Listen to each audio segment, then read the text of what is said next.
ایک media house نے خاص طور پر ایک ابہام پیدا کرنے کی کوشش کی کہ کور کمیٹی کے اختلافات، لیگل ٹیم پر سوالیہ نشان سب جانتے ہیں، اور میں بالخصوص جانتا ہوں کن مشکل حالات میں ہماری لیگل ٹیم آپریٹ کر رہی ہے اور کس خندہ پیشانی سے وہ آپریٹ کر رہی ہے، اور کن مشکل حالات میں ہماری کور کمیٹی کے ممبران اس صورتحال سے جس کا ہمیں سامنا ہے اس سے نبرد آزما ہو رہے ہیں۔ میں وضاحت کرنا چاہوں گا، اس قسم کی جو خبریں ہیں یہ من گھڑت ہیں، ڈس انفارمیشن کا منصوبہ ہے اور ایک سازش کا حصہ ہے تاکہ پارٹی کی رینک اینڈ فائل میں کنفیوژن پیدا کی جائے، ابہام پیدا کیا جائے، ان کے ذہنوں کو متاثر کیا جائے۔ میں وضاحت کرنا چاہوں گا اس میں کوئی حقیقت نہیں ہے اور انشاءاللہ یہ وقت کے ساتھ دم توڑ جائے گی۔ عمر ایوب خان ہمارے پارٹی کے سیکرٹری جنرل ہیں، ان سے چیزیں منسوب کر دی گئیں، مجھ سے چیزیں منسوب کر دی گئیں جن میں کوئی حقیقت نہیں ہے، اور مجھے خوشی ہے اور میں نے دیکھا بھی ہے کہ جیسے ان کے نوٹس میں بات آئی انہوں نے فی الفور اپنے ٹویٹ کے ذریعے پوری وضاحت کر دی اور اس ابہام کو، اس کنفیوژن کو بڑی سمجھداری سے اور بڑی بردباری سے انہوں نے نیگیٹ کیا، اس کو رد کیا۔ پھر یہ تاثر دے دینا کہ تحریک انصاف کے اندر کوئی پارٹی کی قیادت کی کشمکش ہے، کس دنیا میں بیٹھے ہیں؟ 10 روز پہلے ایک نئی مردم شماری کا نوٹیفیکیشن ہوتا ہے، 7 روز پہلے قومی اسمبلی کی تحلیل ہوتی ہے، اور اس کے بعد آئین بڑا واضح ہے۔ آئین کی اگر آپ 2 آرٹیکلز، آرٹیکل 224(2) اور آرٹیکل 48(4) اگر آپ ان کو مل کے پڑھیے تو کوئی ابہام نہیں ہے کہ انتخابات کب ہونے ہیں اور کیسے ہونے ہیں اور کس مدت کے اندر ہونے ہیں۔ 90 دن کی واضح قدغن ہے، 90 دن کی ڈیڈ لائن کو اگر آپ عبور کرتے ہیں تو وہ ایک غیر آئینی قدم ہوگا۔ اب کہا جا رہا ہے کہ جی الیکشن ایکٹ کے ذریعے سیکشن 17(2) کے تحت ڈیلیمیٹیشن ایک قانونی ذمہ داری ہے، بے شک ہے، کوئی اس سے انکار نہیں کرتا۔ سوال یہ اٹھتا ہے کہ فوقیت کس کو ہوگی، آئین کو یا سبسڈری لیجسلیشن کو؟ شعیب شاہین صاحب ماہر قانون ہیں، مجھ سے بہتر سمجھتے ہیں اس چیز کو، لیکن ایک سیاسی طالب علم کی حیثیت سے میں سمجھتا ہوں آئین مقدم ہے، اس پر کوئی ابہام ہمیں نہ تھا نہ ہے۔ چنانچہ تحریک انصاف نے فیصلہ کیا ہے کہ ہم یہ جو ایک ڈیلینگ ٹیکٹک ہمیں دکھائی دے رہی ہے اور 90 دن سے آگے بڑھنے کی جو کوشش ہے، ہم اسے چیلنج کرنے کا ارادہ رکھتے ہیں سپریم کورٹ میں۔ اس کے لیے ہم نے ہمارے وکلاء اس پر اپنی پٹیشنز تیار کر رہے ہیں اور وہ داخل کر دی جائیں گی۔ اس میں ذمہ داری سونپی گئی ہے 90 دن کی جو حد ہے اس پر علی ظفر صاحب، سینیٹر علی ظفر صاحب میری ابھی بات بھی ہوئی ہے ان سے، پٹیشن فائنلائز کر رہے ہیں to be filed in the supreme court party کی طرف سے، اور ماہر قانون دان سلمان اکرم راجہ صاحب اپنی پٹیشن تقریباً تیار کر چکے ہیں اور فائل کرنے جا رہے ہیں عمران خان صاحب کی طرف سے سی سی آئی کے فیصلوں کو چیلنج کرنے کے بارے میں ہمارا ارادہ ہے. ہم سمجھتے ہیں کہ سی سی آئی کی کمپوزیشن اور کانسٹیٹیوشن پر بھی ابہام بھی ہے اور غیر قانونی ہے, غیر آئینی ہے. اس میں 2 ایسی شخصیات تشریف فرما تھیں جو انٹرم نوعیت کے وزرائے اعلیٰ ہیں اور اس قسم کی ذمہ داری اور اس قسم کے فیصلے کا وہ حصہ نہیں ہو سکتے. بہرحال وہ پٹیشن میں وضاحت آپ کے سامنے آ جائے گی. اس کے ساتھ ساتھ سپریم کورٹ کی بار ایسوسی ایشن اس پر ایک واضح اپنا موقف لے چکی ہے اور ان کی پٹیشن سپریم کورٹ میں داخل ہو چکی ہے. اس سے ہٹ کر پاکستان بار کونسل کا پریس ریلیز آپ کی نگاہ سے گزرا ہوگا, آپ نے اس کا مطالعہ کیا ہوگا. اس میں بھی مجھے کوئی ابہام دکھائی نہیں دے رہا. اور اب اگر میں سپریم کورٹ بار ایسوسی ایشن کے موقف کو اور پاکستان بار کونسل کے موقف کو سامنے رکھوں تو میں یہ کہنے کی جسارت کر رہا ہوں کہ کافی عرصے کے بعد مجھے تمام لیگل فٹرنیٹی اس نقطے پر 90 دن کے انتخاب کے نقطے پر ایک صفحے پر دکھائی دے رہے ہیں اور یونانیمٹی آف تھاٹ مجھے اس میں دکھائی دے رہی ہے.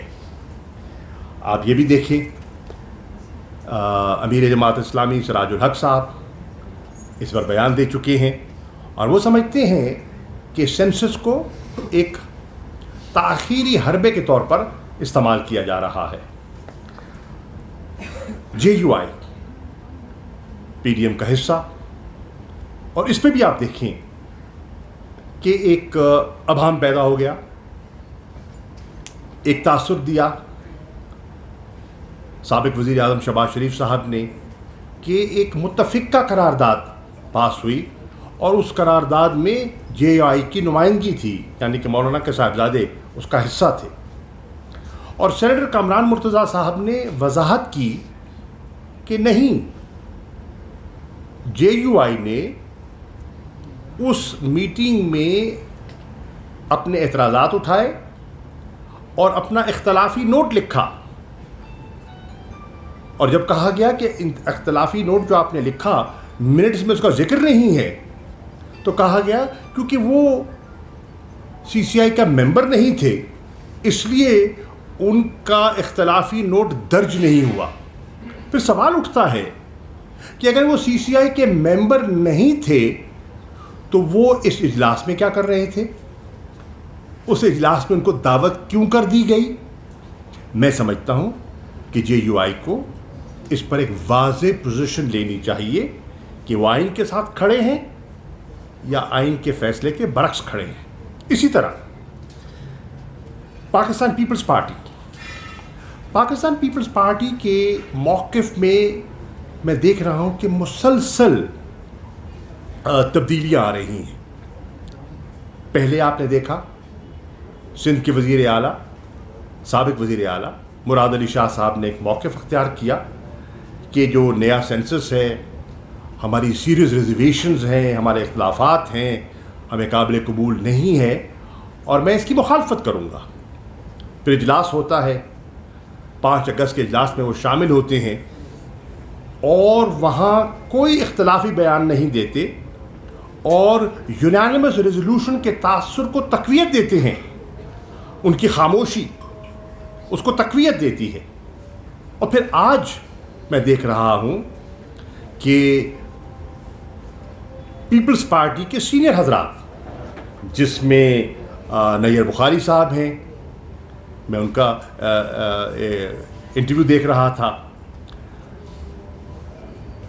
فیصل کنڈی صاحب ان کی سیکٹری انفارمیشن ہے, ان کا موقف آپ کے سامنے ہے, فرت اللہ بابر صاحب کا میں دیکھ رہا تھا, شہری رحمان صاحبہ کا میں دیکھ رہا تھا موقف. وہ 90 دن پر اصرار کر رہے ہیں کہ انتخابات 90 دن کے اندر ہونے چاہیے. اب میں سمجھتا ہوں کہ اگر یہی ان کا موقف ہے تو پھر انہیں ایک واضح موقف اختیار کر لینا چاہیے. اور یہ جو ان کی ہے نا ویسیلیٹ جو کر رہے تھے, اس ویسیلیشن کو ونس فار آل ختم کر دیں اور کلیئر پوزیشن لیں. اور توقع کی جا رہی ہے کہ آپ کلیئر پوزیشن لیں گے. پی ڈی ایم, اگر بدنیتی میں کہوں تو چلو ذرا سخت لفظ ہے, لیکن اگر بدنیتی نہ کہوں تو غفلت تو ضرور کہوں گا کہ پی ڈی ایم کی سرکار سے ایک تاریخی غفلت ہوئی ہے. اور وہ غفلت کیا ہے کہ انہوں نے اپنی کوتاہی سے ملک کو ایک نئے کانسٹیٹیوشنل کرائسس میں دھکیل دیا ہے.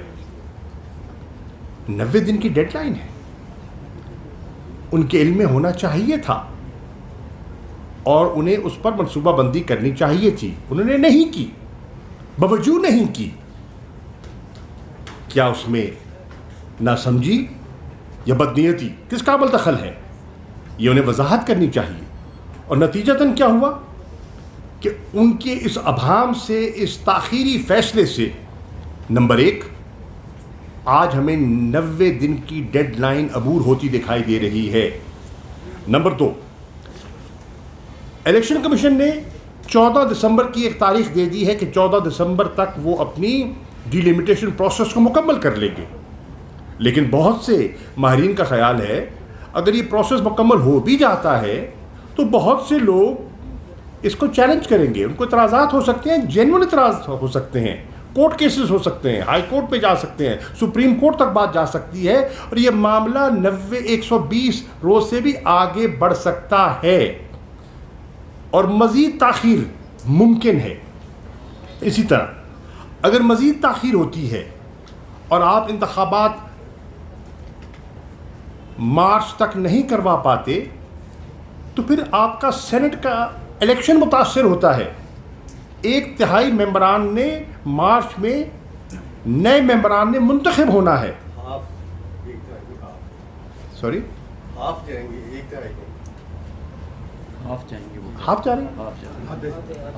اچھا ٹھیک ہے, I am sorry, I stand corrected. اگر آپ فرما رہے ہیں تو درست فرما رہے ہوں گے. تو ان کو نئے سینیٹرز کو منتخب ہونا ہے, تو اس میں ایک پیچیدگی پیدا ہو جائے گی. اور اس کے ساتھ ساتھ جو صدر کا انتخاب ہے, جن کی ٹرم مکمل ہو چکی ہے, وہ بھی تاخیر کا شکار ہو جائے گا, کیونکہ تا وقت کے نئے الیکٹڈ پریزیڈنٹ منتخب نہیں ہوتے. ڈاکٹر عارف علوی صاحب کو اپنی ذمہ داریاں نبھانی پڑیں گی. وزیر اطلاعات فرماتے ہیں, اب جو جنہوں نے ابھی تازہ حلف لیا ہے, فرماتے ہیں کہ نگران حکومت کا کام نہیں ہے الیکشنز کروانا, یہ ذمہ داری الیکشن کمیشن کی ہے. مانا کہ یہ ذمہ داری الیکشن کمیشن کی ہے, ہولڈنگ آف الیکشنز ان کی ذمہ داری ہے, پر اب ہولڈنگ دا کانسٹیٹیوشن کیا آپ کی ذمہ داری نہیں ہے؟ کیا نگران حکومت آئین سے لا تعلق ہو جائے گی, آئین سے انحراف کرنے کا ارادہ رکھتی ہے؟ اور اسی چیز کو بنیاد بناتے ہوئے میں نے کور کمیٹی کے بہاف پر جناب وزیر اعظم کاکڑ صاحب کو ایک خط لکھا اور ان کی خدمت میں گزارشات پیش کی کہ یہ ان کی بنیادی ذمہ داری یہ ٹھہری انتخابات کروانا, اور اسی لیے ایک کیئر ٹیکر نظام کا کانسیپٹ جو ہے وہ آئین میں لایا گیا تھا. الیکشن کمیشن کا موقف تھا اور پہلے کہ ہم تو پرانی مردم شماری اور پرانی ڈیلیمیٹیشن پر انتخابات کروانے کے لیے تیار ہیں اور کروائیں گے, اور پھر اس پہ بھی لچک آئی. تو یہ ساری چیزیں سامنے جو آئی ہیں, ان کو سامنے رکھتے ہوئے ہم نے فیصلہ کیا ہے کہ ہم اس کو سپریم کورٹ میں چیلنج کریں گے. Thank you.